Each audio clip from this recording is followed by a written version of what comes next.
Assalamualaikum warahmatullahi wabarakatuh. Halo semuanya, perkenalkan nama saya Abdul Rahman. Di video ini saya akan membahas hasil analisis data terkait kasus kebersihan di lingkungan publik. Data yang kita gunakan berasal dari Phillong yang mencatat berbagai kejadian seperti membuang sampah sembarangan, meninggalkan bekas makanan hingga membuang plastik di sungai. Baik, ini datanya. Data ini terdiri dari beberapa kolom, yaitu ID, kasus, tanggal dan tahun, dan jenis sampah. Masing-masing baris mewakili satu tindakan atau kasus pelanggaran yang tercatat. Untuk menggali lebih dalam, kita menggunakan pendekatan proses discovery, yaitu teknik untuk menemukan pola atau alur dari data long. Dengan ini, kita bisa melihat urutan kejadiannya yang sering terjadi dan potensi titik intervensi. Nah, untuk lebih jelas, yuk kita langsung bahas bagian codingannya satu persatu. Baik, lanjut pada bagian coding. Di sini saya menggunakan platform Google Colab yang dimana Google Colab itu memiliki banyak sekali kelebihan, di antaranya gratis dan berbasis cloud. Yang kedua, tidak perlu instalasi. Sudah tersedia library seperti Pandas, Matterport, dan Network. Baik, untuk lanjut saja kita pembahasan untuk codingannya. Baik, mulai dari sini. Yang dimana di sini yang pertama import CSV sampai import network. Yang dimana import CSV itu berfungsi untuk membaca file data pelanggaran kebersihan. Yang kedua, default untuk memudahkan dalam mengelompokkan dan menghitung data tanpa cek case satu persatu. Dan Pandas, Matterport, dan Network akan saya gunakan untuk analisis data dan visualisasi. Lanjut pada bagian ini.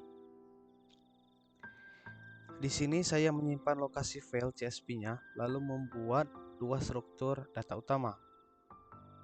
Yang pertama, long, untuk menyimpan urutan aktivitas berdasarkan masing-masing ID. Jadi, saya tahu tiap individu atau entitas melakukan pelanggaran apa saja dan dalam urutan apa. Yang kedua, sampah counter, yang dimana sampah counter itu untuk menghitung beberapa kali setiap jenis sampah muncul di data.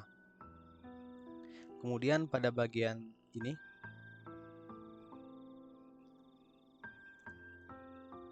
di sini saya membuka file CSV dan membaca setiap baris sebagai dictionary. Saya juga ambil nilai dari kolom ID, kasus, dan jenis sampah. Jika ID dan kasus tersedia, maka saya simpan kasus tersebut ke dalam long berdasarkan ID. Dan jika ada informasi jenis sampah, kita tambahkan ke sampah counter untuk dihitung. Terus pada bagian sini, lanjut pada bagian sini. Nah, di sini saya menelusuri semua aktivitas pelanggaran berdasarkan setiap ID. Untuk setiap pelanggaran yang ditemukan, saya tambahkan hitungannya dalam proyeksi kasus. Lanjut pada bagian transaction.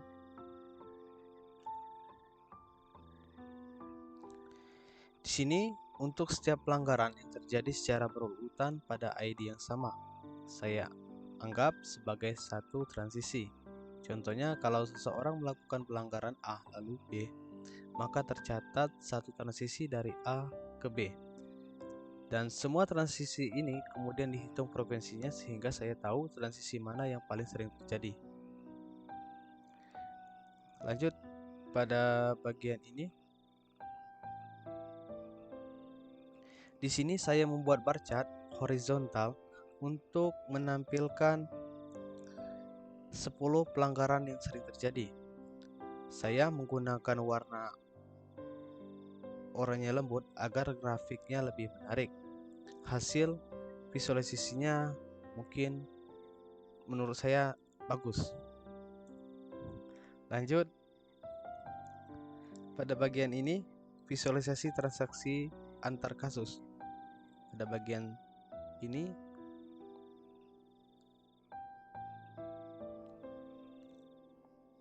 saya gunakan library network untuk membuat graf terarah. Untuk setiap node mewakili satu pelanggaran dan setiap edge menunjukkan transisi dari satu pelanggaran ke pelanggaran berikutnya. Berat atau weight dari edge menunjukkan seberapa sering transisi ini terjadi. Lanjut, pada bagian ini saya buat visualisasinya transisi dalam bentuk graf. Panah menunjukkan arah transisi antar pelanggan. Angka di antara panah menunjukkan jumlah kemunculannya. Dengan ini saya bisa melihat jalur pelanggaran mana yang sering terjadi secara berurutan. Lanjut,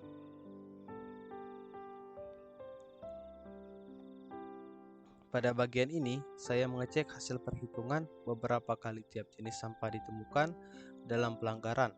Data ini dikumpulkan saat awal pembacaan file CSV menggunakan sampah counter. Contohnya hasilnya mungkin plastik 5 kali atau makanan 2 kali atau tisu 3 kali. Artinya sampah jenis plastik adalah yang paling sering ditemukan sebagai pelanggaran. Lanjut.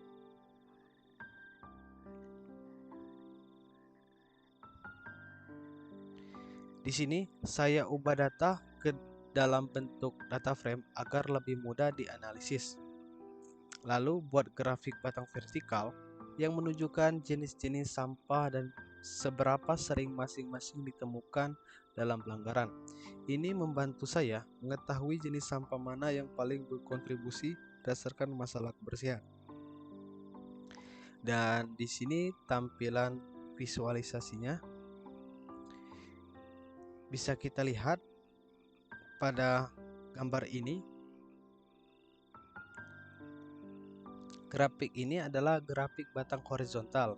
Ini menampilkan 10 jenis pelanggaran kebersihan yang paling sering terjadi berdasarkan data log yang dianalisis.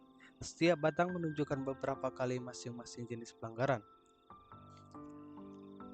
Insight dari grafik ini, pelanggaran yang paling sering membuang sampah di bawah kursi tanaman dan tidak membuang botol ke tempat sampah.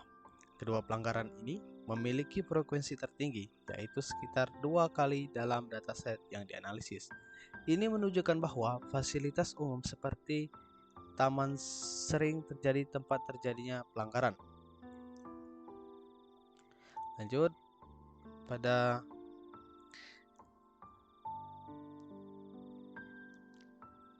grafik ini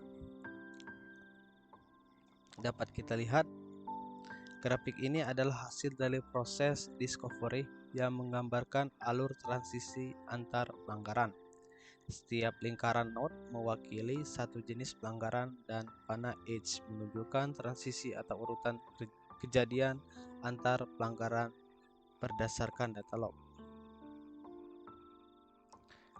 Alur utama pelanggaran dimulai dari meninggalkan bekas makanan, lalu berpindah ke membuang sampah di bawah kursi tanaman,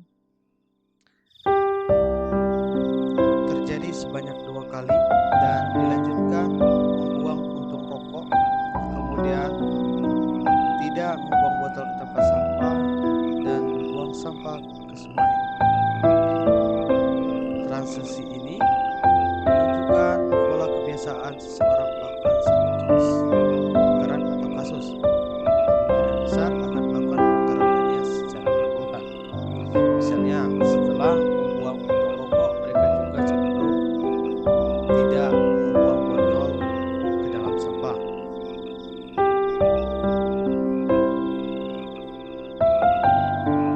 Lanjut.